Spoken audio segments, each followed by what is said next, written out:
आइए फटाफट खबरों का सिलसिला शुरू करते हैं। सुपरफास्ट 100 में मैं हूं आपके साथ अनुराग मुस्कान। मैं हूं आपके साथ चित्रा त्रिपाठी। बड़ी खबर से करेंगे शुरुआत। चुनाव से ठीक पहले वाराणसी में बीजेपी दफ्तर के पर छापा पड़ा। चुनाव आयोग और पुलिस की टीम ने गुलाबबाग के बीजेपी दफ्तर पर छापा मारा। आरोप लगा कि बीजेपी के कार्यकर्ता प्रचार का सामान बांटने के लिए ले जा रहे थे। जिस वक्त बीजेपी के दफ्तर पर छापा पड़ रहा था, ठीक उसी वक्त आम आदमी पार्टी के कार्यकर्ता भी वहां पहुंच गए और देखते ही देखते दोनों पार्टी के कार्यकर्ताओं में झड़प हो गई। छापेमारी पर पहले प्रशासन ने कहा कि बीजेपी के लोग चुनाव प्रचार का सामान बांटने निकले थे, जिसे आचार संहिता का उल्लंघन माना जाएगा। लिहाजा जानकारी मिलते ही मजिस्ट्रेट ने दफ्तर पर रेड डाली और प्रचार का सामान बरामद किया। बीजेपी ऑफिस में छापे के कुछ देर बाद ही चुनाव आयोग के दावे की हवा निकल गई। बाद में आयोग ने माना कि प्रचार सामग्री जब्त करना सही नहीं था। स्पेशल ऑब्जर्वर प्रवीण कुमार ने कहा कि प्रचार सामग्री को बांटा नहीं जा रहा था। साथ ही चुनाव आयोग ने प्रचार सामग्री रिलीज करने का आदेश भी दे दिया। एग्जामिन किया है, क्योंकि डिस्ट्रीब्यूशन के लिए नहीं हो रहा था, रखा हुआ था। They have decided to release the material. BJP ने छापेमारी पर विरोध दर्ज करवाया तो वाराणसी के डीएम प्रांजल यादव ने भी इस पर सफाई दी। 10 मई को 6 PM ऑनवर्ड्स जो कि रूल है, प्रचार नहीं हो सकता, तो ये हम लोगों को मटेरियल मिला है। कहीं ऐसा नहीं मिला कि डिस्ट्रीब्यूट हो रहा हो या इन्फ्लुएंस इससे हो रहा हो किसी को। इससे पहले वाराणसी में बीजेपी दफ्तर पर प्रशासन का छापा पड़ने को लेकर बीजेपी प्रवक्ता मीनाक्षी लेखी ने सफाई दी। मीनाक्षी लेखी ने कहा कि बीजेपी दफ्तर में प्रचार का सामान नहीं तो और क्या होगा, ये सब यूपी सरकार के इशारे पर किया गया। हाई प्रोफाइल सीट वाराणसी में कल होने वाले मतदान से पहले शहर के चप्पे चप्पे पर मुस्तैदी बढ़ा दी गई है। वाराणसी में सड़कों पर पुलिस ने फ्लैग मार्च किया।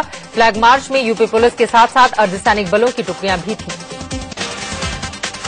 कल के मतदान को देखते हुए वाराणसी का छावनी में तब्दील कर दिया गया है। 45 कंपनियां अर्धसैनिक बल तैनात किए गए हैं तो पीएसी की 4 कंपनियां यहां मुस्तैद हैं। साथ ही सुरक्षा के लिए यूपी पुलिस के 5000 और होमगार्ड के 6000 जवान भी लगाए गए।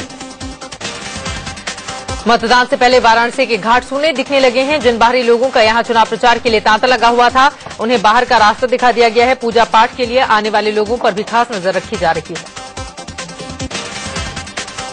वाराणसी में मतदान से ठीक पहले आम आदमी पार्टी ने बीजेपी पर बड़ा आरोप लगाया। पार्टी का आरोप है कि बीजेपी कार्यकर्ता वोटरों को लुभाने के लिए वाराणसी में पैसे और शराब बांटने की फिराक में। वाराणसी में वोटिंग में कोई गड़बड़ी ना हो, इसके लिए आम आदमी पार्टी दिल्ली वाला फॉर्मूला आजमाने जा रही है। बीजेपी नेता संजय सिंह ने कहा है कि वो 250 खुफिया कैमरों से बीजेपी कार्यकर्ताओं पर नजर रखेंगे। वाराणसी से आम आदमी पार्टी के उम्मीदवार अरविंद केजरीवाल पर आचार संहिता के उल्लंघन का आरोप है। शनिवार को 6 बजे चुनाव प्रचार थमने के बाद भी केजरीवाल रात करीब 9 बजे 80 घाट पर अपने समर्थकों के साथ लोगों से वोट मांगते देखे गए। आचार संहिता के उल्लंघन के आरोप पर केजरीवाल ने सफाई दी। उन्होंने कहा कि वो लोगों से वोट मांगने नहीं बल्कि डिनर के लिए आए थे। मैं तो खाना खाने के लिए आया हूँ। पिज्जा लोगों से खूब फोटो और तो मैं मिल नहीं सकता। तो इस तरह से तो नहीं मिल रहा सर। कार्यकर्ता समर्थकों के साथ आप मिल रहे हैं। कहाँ है मेरे समर्थक? कहाँ है कार्यकर्ता? नहीं सर, बस एक मनीष सिसोदिया है मेरे साथ। तीसरे मोर्चे को समर्थन देने की खबरों का आम आदमी पार्टी ने खंडन किया है। पीटीआई ने खबर दी थी कि गोपाल राय ने तीसरे मोर्चे को मुद्दों के आधार पर समर्थन देने पर विचार करने की बात कही है, लेकिन अरविंद केजरीवाल और गोपाल राय ने इससे इनकार कर दिया। बीजेपी प्रवक्ता मीनाक्षी लेखी ने कहा कि पहले आम आदमी पार्टी इतनी सीटें तो हासिल कर ले ताकि तीसरे मोर्चे को समर्थन देने की हैसियत पा सके। उन्होंने कहा कि कहीं की ईंट कहीं का रोड़ा, भानुमती का कुनबा जोड़ा जैसा मामला हो गया है। कल लोकसभा चुनाव का आखिरी और 9वां चरण है। 12 मई को 3 राज्यों की 41 सीटों पर वोटिंग होनी है। इनमें यूपी की 18, पश्चिम बंगाल की 17 और बिहार की 6 सीटें शामिल हैं। यूपी की जिन 18 सीटों में कल वोट पड़ेंगे उनमें मुख्य रूप से डुमरियागंज, महाराजगंज, गोरखपुर, कुशीनगर, देवरिया और बांसगांव के नाम शामिल हैं।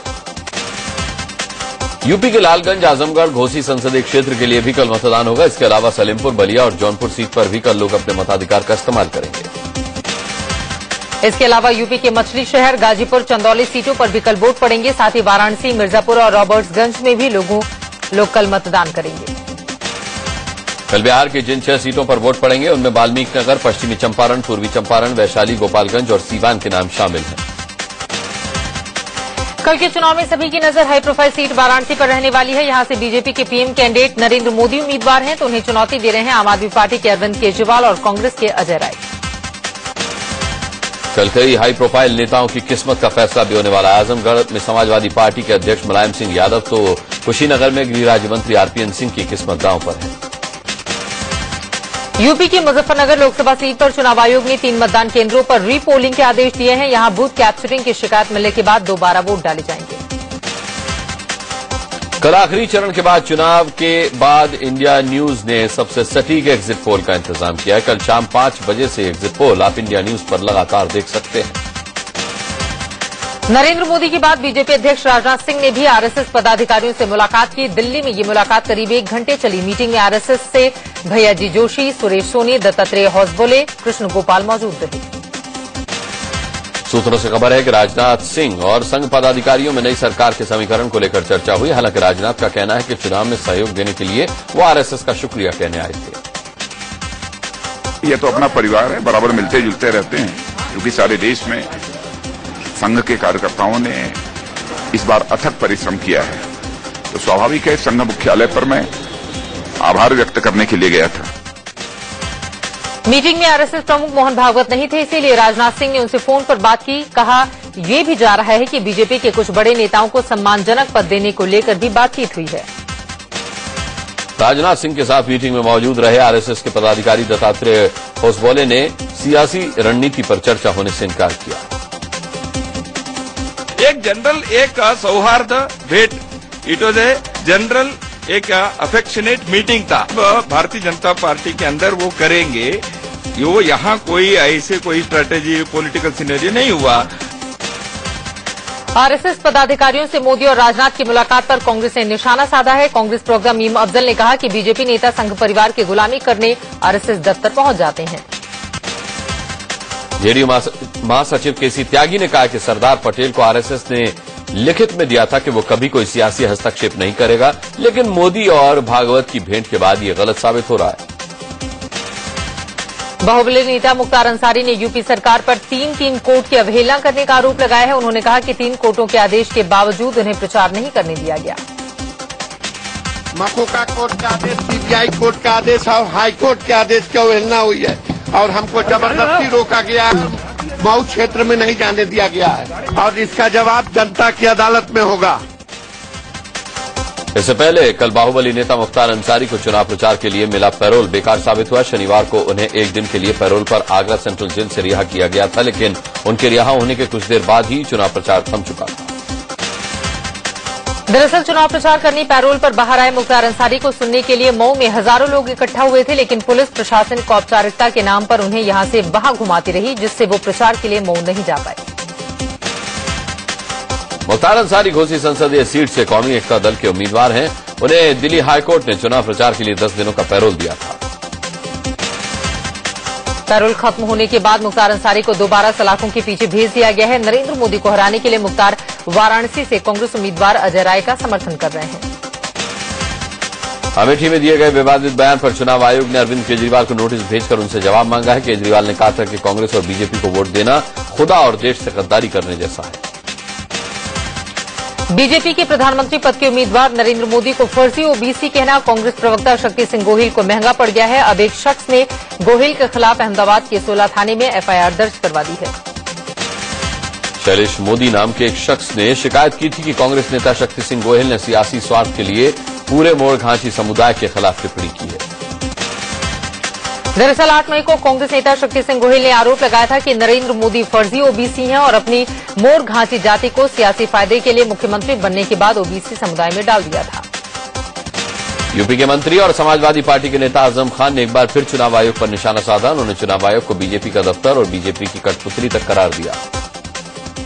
इलेक्शन कमीशन जो कि खुलेआम भारतीय जनता पार्टी का इलेक्शन लड़ा रहा है और उनके इलेक्शन ऑफिस के तौर पर अपनी सेवाएं दे रहा है, इलेक्शन कमीशन फिरका परस्तों के हाथों की कठपुतली बन गया है।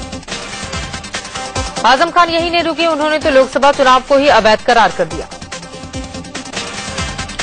वहीं चुनाव आयोग को कठपुतली कहने पर बीजेपी ने आजम खान पर पलटवार किया। बीजेपी नेता अनुराग ठाकुर ने कहा कि आजम के बयान को उनकी पार्टी तवज्जो नहीं देती तो देश क्या दे। आजम खान को पूछता कौन है? आजम खान जी को तो उनकी पार्टी में कोई नहीं पूछता है। जिस व्यक्ति को उसकी पार्टी में नहीं पूछता, देश उसका संज्ञान कहां से लेगा? अमेठी में पोलिंग बूथ के अंदर जाने पर राहुल गांधी को मिली क्लीन चिट पर आम आदमी पार्टी के नेता कुमार विश्वास भड़क गए हैं। उन्होंने कहा कि चुनाव आयोग से राहुल को मिली क्लीन चिट के खिलाफ वो सुप्रीम कोर्ट भी जा सकते हैं। दरअसल अमेठी में 7 मई को मतदान के दिन राहुल गांधी वोटिंग कंपार्टमेंट तक पहुंच गए थे। इस मामले में चुनाव आयोग ने उन्हें क्लीन चिट देते हुए कहा कि वो जिस कंपार्टमेंट के पास थे वहां ईवीएम काम नहीं कर रही थी। हालांकि नरेंद्र मोदी के सत्ता में आने पर 22,000 लोगों के मारे जाने की बात कहने वाले कांग्रेस उपाध्यक्ष राहुल गांधी को कल जवाब देना है। चुनाव आयोग ने राहुल के इस विवादित बयान पर नोटिस भेजकर 12 मई तक जवाब मांगा था। अलीगढ़ मुस्लिम यूनिवर्सिटी के छात्रों ने कुलपति के खिलाफ मोर्चा खोल दिया। कुलपति जमीरुद्दीन शाह ने कहा था कि नरेंद्र मोदी पीएम बनते हैं तो उनके अतीत को भुला देना चाहिए। कांग्रेस अध्यक्ष सोनिया गांधी 14 मई को अपने आवास पर प्रधानमंत्री मनमोहन सिंह को विदाई भोज पर आमंत्रित कर सकती हैं। 10 जनपद पर होने वाली इस डिनर पार्टी में कांग्रेस वर्किंग कमेटी के कई सीनियर नेता मौजूद रहेंगे। पूर्व केंद्रीय मंत्री विनोद शर्मा ने हरियाणा के बेरी में लोक पंचायत सेवा के कार्यालय का उद्घाटन किया। यहां लोगों ने उनका जोरदार स्वागत किया। उन्होंने कांग्रेस पर जमकर निशाना साधते हुए कहा कि राजनीति में सत्ता किसी की बपौती नहीं होती। इसके बाद विनोद शर्मा ने रोहतक में लोक सेवा पंचायत के कार्यालय का उद्घाटन किया। उन्होंने कहा कि वो हरियाणा के हित के लिए काम करते रहेंगे। साथ ही उन्होंने मुख्यमंत्री भूपेंद्र सिंह हुड्डा पर प्रदेश में समान विकास नहीं कराने का आरोप लगाया। भारतीय जनता पार्टी के बिहार के पूर्व प्रदेश अध्यक्ष और जेडीयू नेता ताराकांत झा का निधन हो गया।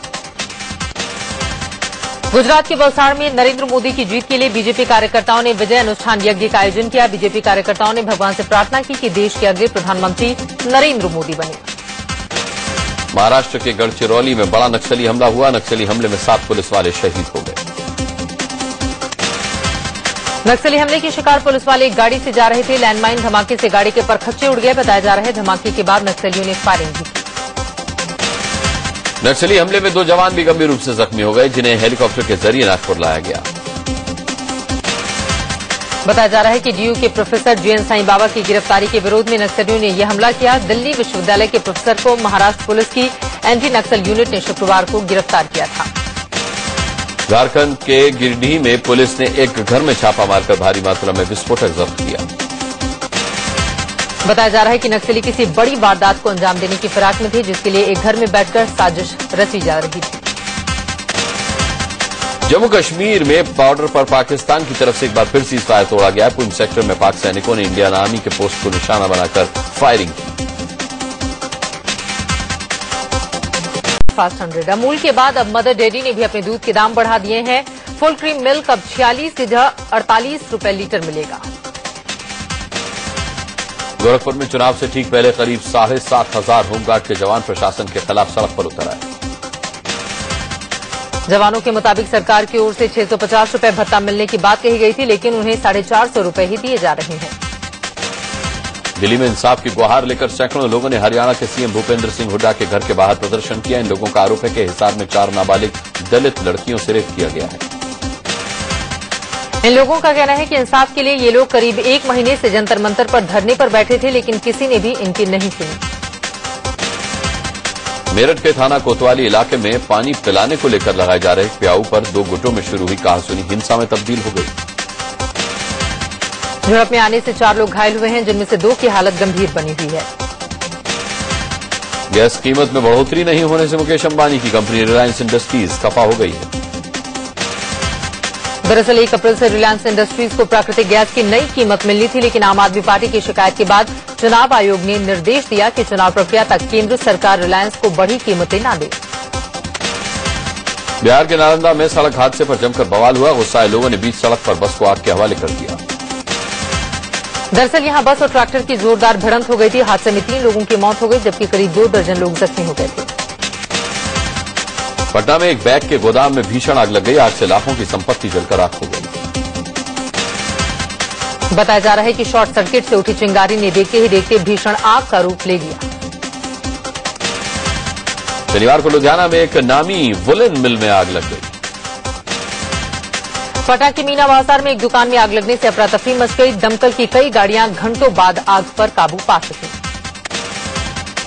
मध्य प्रदेश के खरगोन में एक लड़की को उसके घर में घुसकर 3 लड़कों ने आग के हवाले कर दिया। बताया जाता है कि निधि अग्रवाल के माता पिता शादी में गए हुए थे और वो घर में अकेली थी, तभी उसके साथ पढ़ने वाले 3 लड़के पहुंचे और जबरदस्ती की कोशिश की। विरोध करने पर लड़कों ने उस पर केरोसिन डालकर आग लगा दी।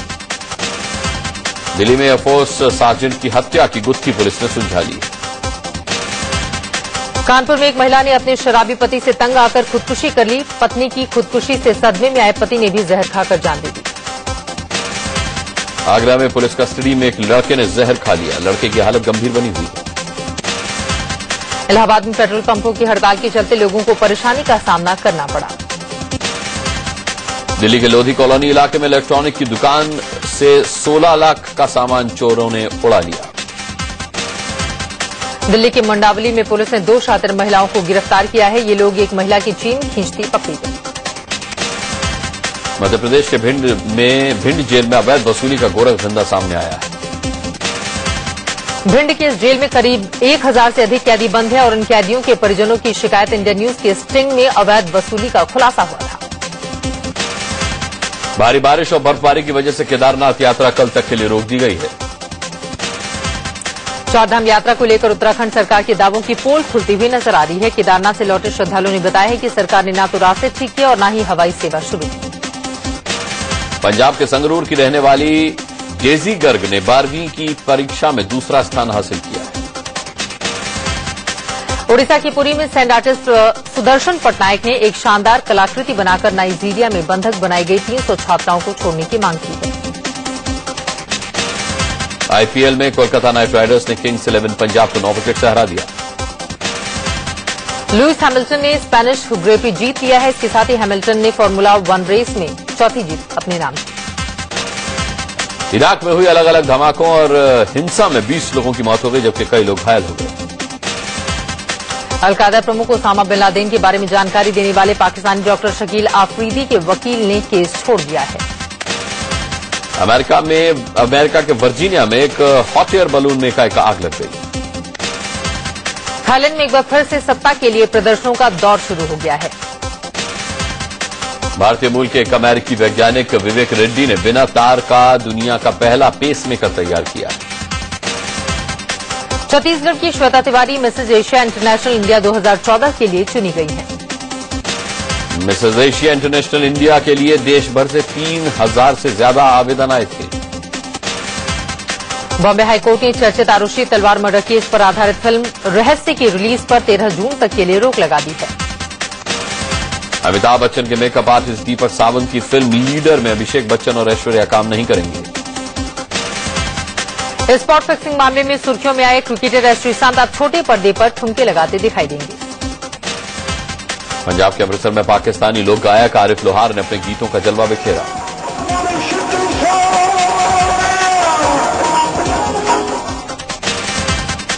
इसी खबर के साथ सुपरफास्ट 100 में फिलहाल इतना ही। एक छोटे से ब्रेक के लिए रुकेंगे। आगे देखिए सच्ची बात प्रभु चावला के साथ।